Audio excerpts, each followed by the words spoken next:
So people with a lower understanding of their healthcare and of their healthcare insurance reported more frequently that they were not able to receive the care that they needed. And this really speaks to the issue of healthcare literacy, and I would even say health insurance literacy. So people don't understand what their health insurance is, and they're not using it to the best ways they can be, and they're not getting the care that they should be getting.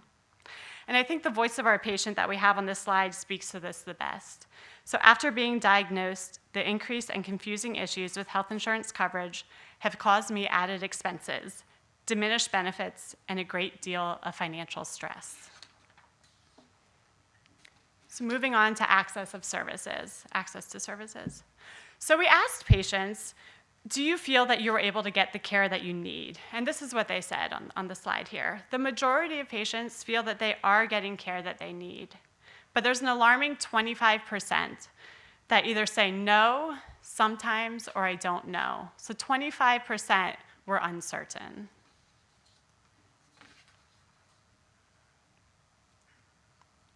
This is a good one. I'm glad I realized I skipped past it.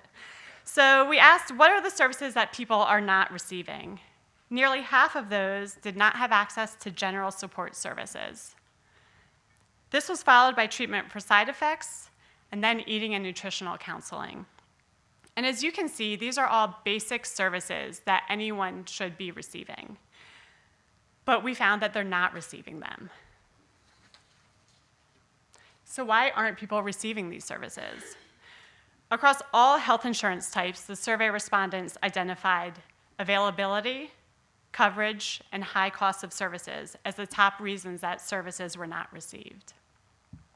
A point of interest, which also gives you a sense of the feel for the level that we can really dig into this data, is that Medicare recipients were more likely to report that services were not offered and that they did not know that services were available, whereas Marketplace covered recipients indicated that services were not covered by their insurance and they could not afford the high cost.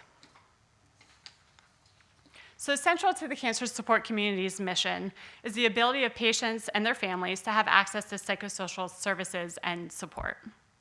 Alarmingly, half of patients did not receive social and emotional support. Approximately 70% of those who did not receive social and emotional support reported that they would have liked to receive those services. So there's a big gap in what people want and what they're actually receiving. And even more alarming to us, and why this really matters, is that those who did not receive psychosocial care, so a full 45%, reported that they did not fill prescriptions or they skipped appointments due to their inability to pay copays.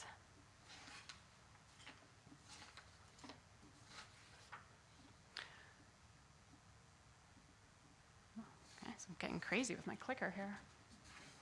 Okay, so now we're going to jump into the delays in care. So right now we're going to focus on the delays that are unrelated to the specifics of cost containment measures, which we'll touch on towards the end of the presentation. And we asked patients if they have received delays in accessing care. Over a quarter reported that they have experienced delays in care. The majority of those have Medicaid, and Medicare patients had fewer delays. Of those experiencing delays, the majority of them had a delay in scheduling a test or a medical procedure, followed by a delay in referral to a healthcare provider, followed by receiving a response from the healthcare team, and then obtaining a prescription. So again, I think VJ really painted a nice, realistic picture for us. These are people who can't be sitting around anxious, waiting for people to call them back, waiting to get a procedure scheduled so they can figure out what's going on in their body. These are people who need care right away.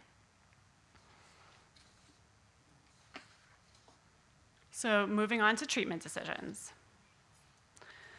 We know that patients have the ability to learn and engage with their healthcare team, and we know that shared decision-making between patients and providers is necessary to improve outcomes and better manage cancer as a chronic illness. Now, I'll tell you what we learned that was alarming to us. 1/3 of patients shared that they did not have a choice in treatment. 1/3 of patients would have liked to have been more involved in decisions about their care and their treatment options. Again, we have a quote here from a patient from our survey. I will say a lot of the individuals who filled out this survey were very engaged, and we had options to add comments, and we received a ton of really compelling quotes, which are in the presentation and in the report as well. But this quote says, "I would have preferred to be informed of all options, not just told what the treatment would be. I was led to believe that there was only one option if I was to live." And that's just horrible.